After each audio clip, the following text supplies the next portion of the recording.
Okay, we're going to begin the 4. This week we are also at major exam.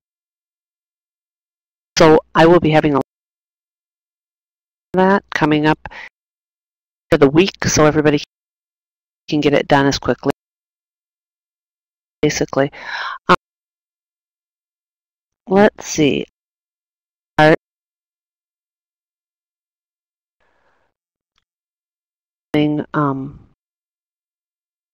Action.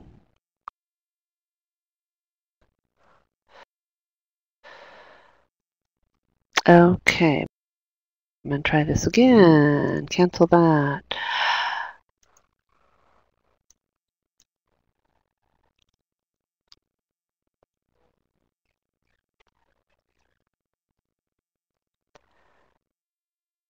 All right. Sorry it's taking me a bit. I'm having trouble.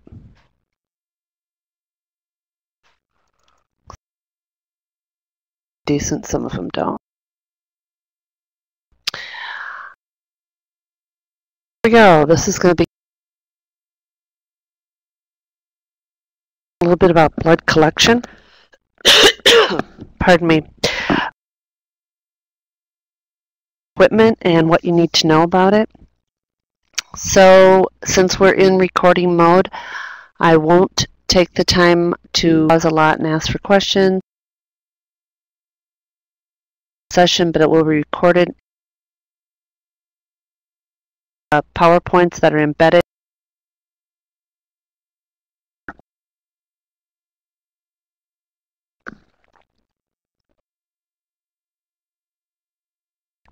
You can go over those. I want you to be able to identify used for blood collection.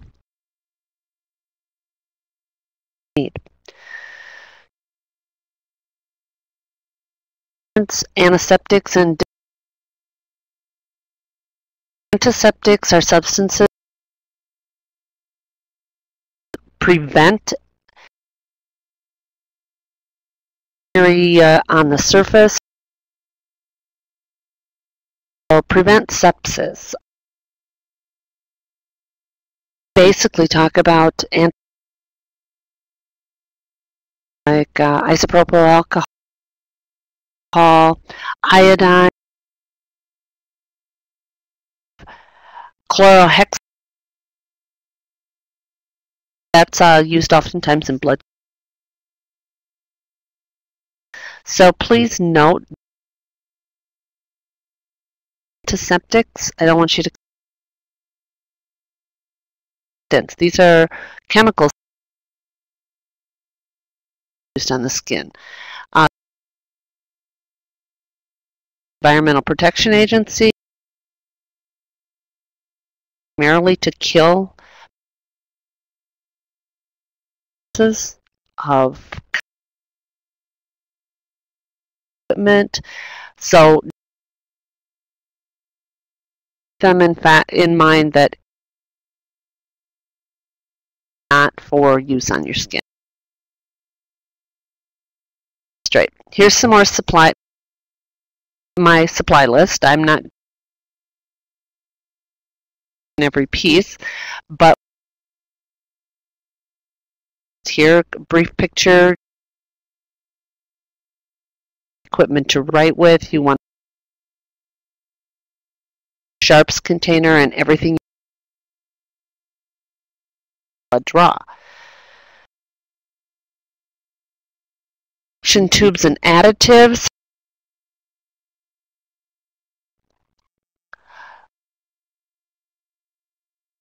You have to learn the different colors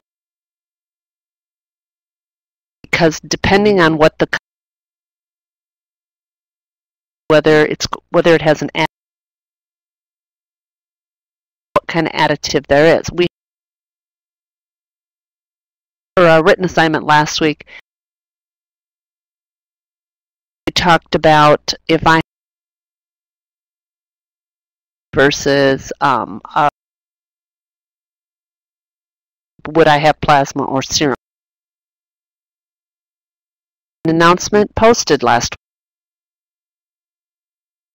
serum. You need to be able to know the difference.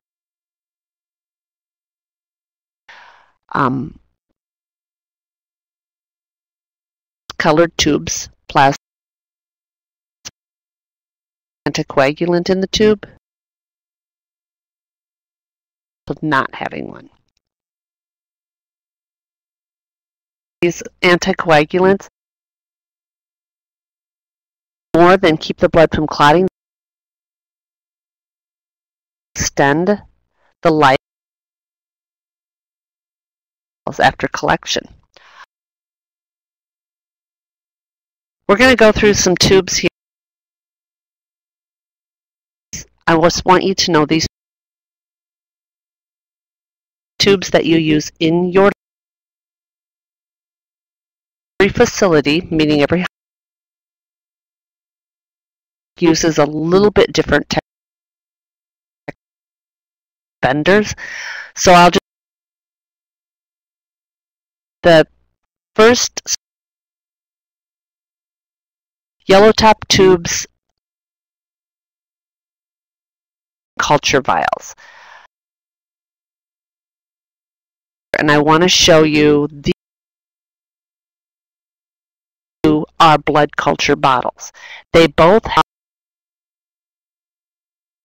ethanol sulfonate, SPS, is aerobic, meaning air has no air in it. The purpose of these is to collect blood samples to see whether there are any micro. Yellow top tube, on the other hand, is a tube. If it was bigger, you could read on the front of it. It says a special tube that's used either in blood banking, forensic medicine. They'll do DNA, things like that. These are used for uses, but do know tubes that because of going to be tubes with that we draw from. Next slide. Blue top tubes. Now these are familiar with as being the sodium. We use these frequently for coating protimes. Always the biggest about the blue top tubes must or underfilled.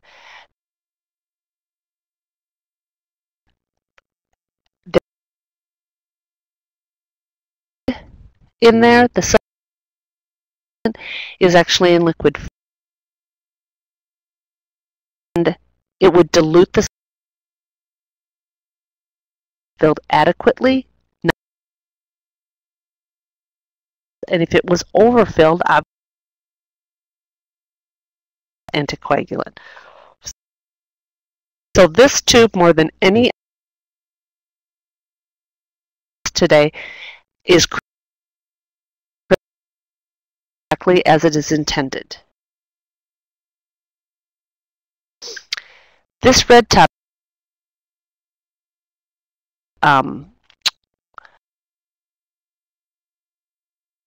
stuff in the bottom from separator tube, you see that these tubes have bottom. What they do is the tube is allowed to clot, do not have anticoagulant in it. They're allowed to clot, it says up, when they're actually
Oftentimes, this is some of the things that we use.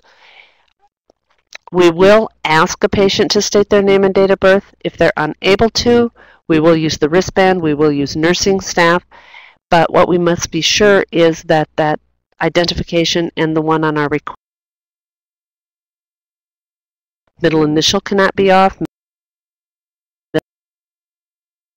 Middle initial, some people don't put on. That what you have on your record, date and name, that on the person's wrist. A bracelet or an ID band. Any further, you'll need to have nurses come in and identify that and get their name, get all. You want to be sure the bucket, that blood from the patient. If somebody, be sure you've got somebody to go. There's always special phlebotomy that we have to of a general group of people. We have language barriers, mental barriers, physical barriers that we must the Diversity Project for PB 105.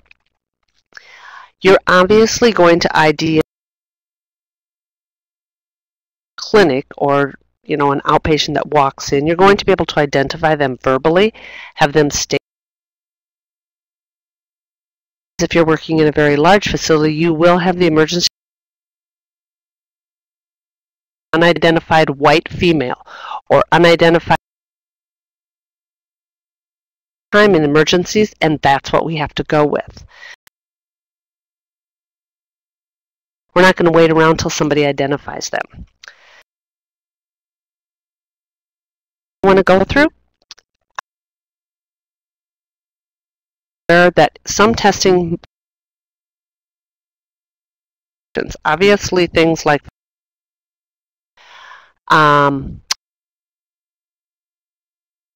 triglycerides, those types of things,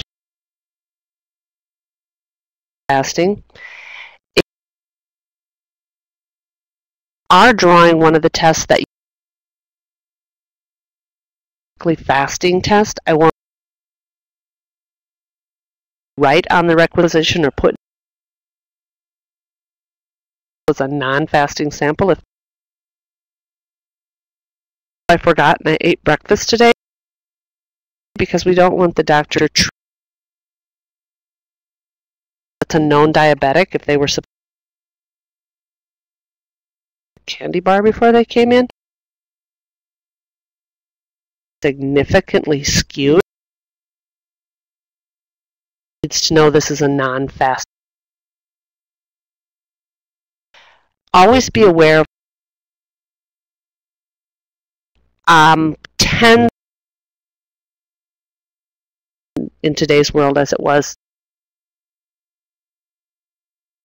Almost all of our texts, but if the patient says,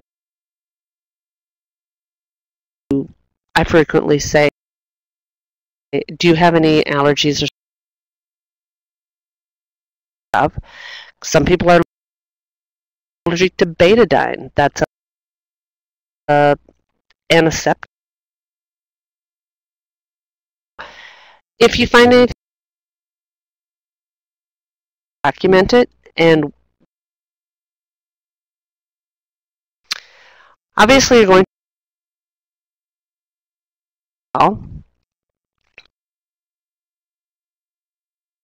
having one of these stands drawing patients, change gloves, clean.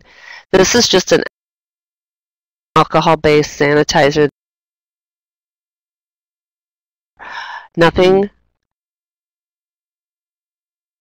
for soap and water to wash. You got blood or dirt or like something and got all over your hands, it would use an alcohol-based sanitizer with soap and water. That's your bet. About positioning the patient. To draw the patient, you need to you are somewhat comfortable. So if you're bent over, chances are you're not going to be. And the same goes holding their arm in a complete. They're not going to be able to hold still as well. Apply that tourniquet site in the antecubital area. If you're drawing in the hand bone, will you tighten up your hand? Ever have them pump their? See this in some situations. You don't want to do that. That does tend to cause hemoconcentration. Why do I do that when I donate blood? Gauge of that needle, meaning it's a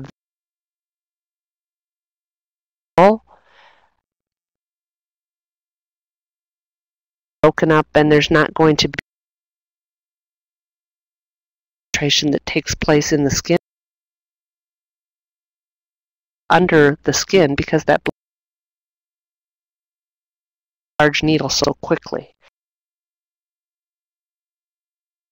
Then the 20 for venipunctures. Most common venipuncture site. Take a look at this. Get this correct on your.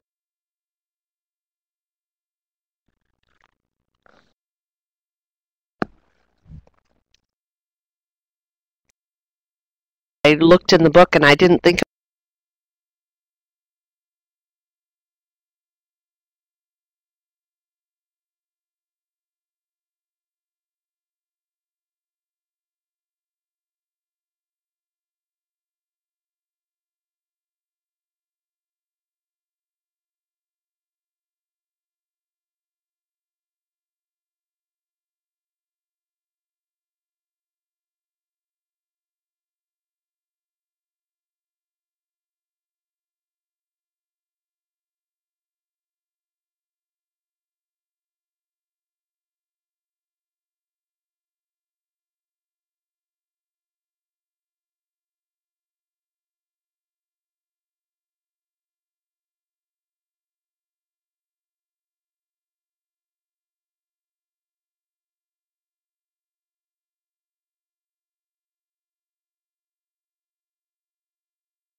punctures to a classmate or yourself. Remember, they get disposed of. Don't set it up for a while. As soon as you get that needle out of the it goes right into the sharps container. No. Next thing you want to do is you want to get that tube labeled. Get it labeled as soon as possible. You don't want to leave the bedside. You don't want to leave the patient before making. 5 things go on each and every tube that is drawn. The patient's name and ID, whether that be Social Security number or date of birth. 2 found on that tube, at least.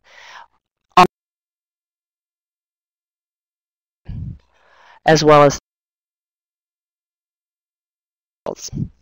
those are the to be done in pencil. Do it in a permanent.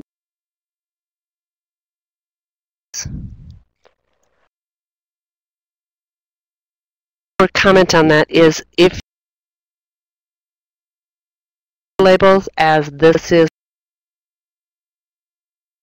label, all the information will be available to you on there appropriately. Well, now that the patient has been holding the gauze, to check that patient's arm. If they are done completely, a Band-Aid, tape, or some Coflex.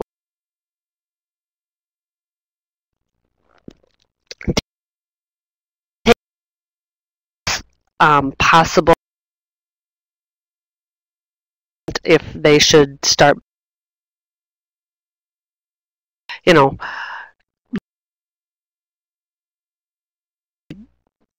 one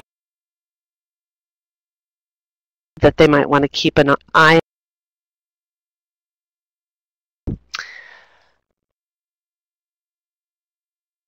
and give them instructions as to different places they need to go if they're an outpatient. It on for whatever requests. We used to say leave it on, and then you can go. That need to be discussed. A patient. If you do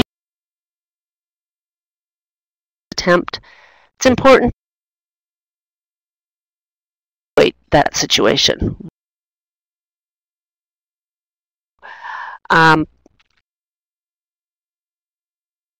Or choice of the location was could be that that patient has a vein that moves very easily. And relocate that vein and hold if you feel like it just weren't able to catch it.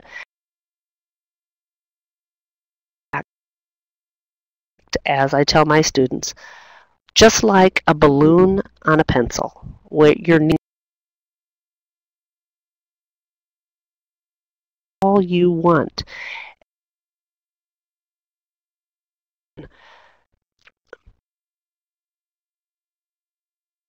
If you have that vein anchored in with confidence, that vein. Important to know, if you do not in the syringe or butterfly, anything happening in the ETS, appropriate to stick deep or turn,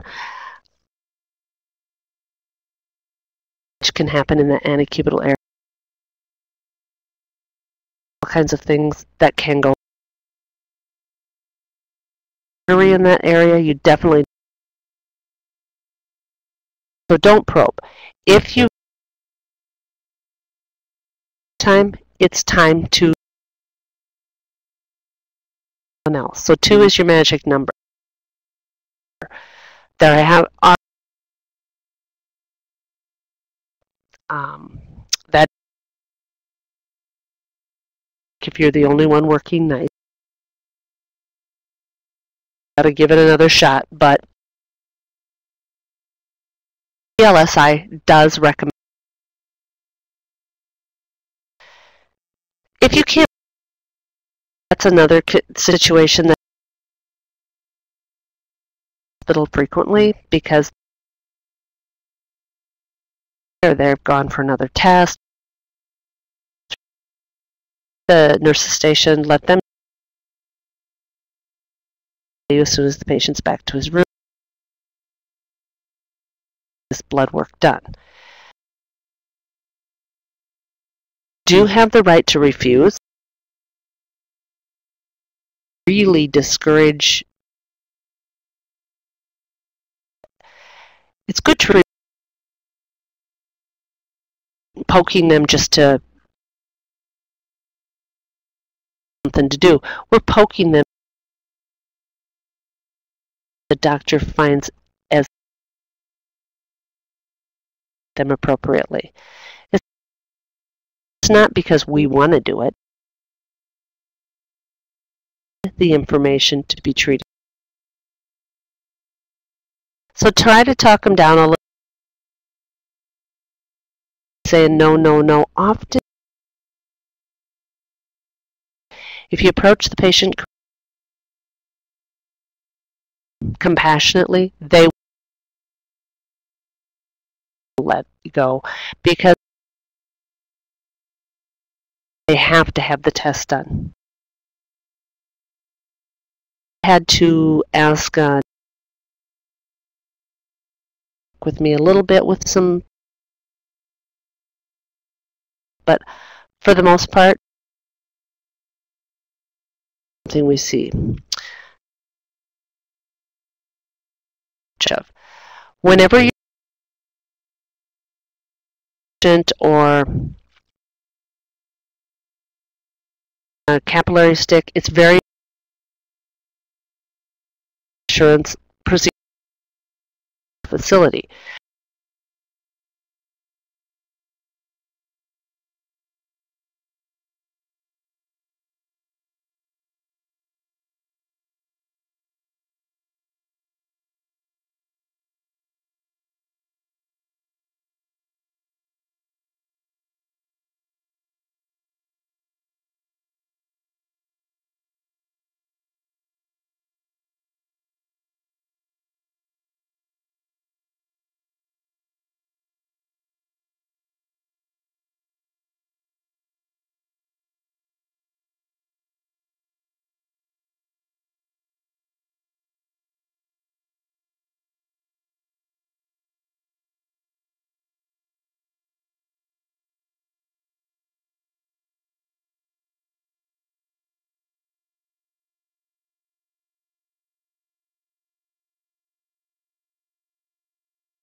and we want to be sure that are going to be tested as whole blood first.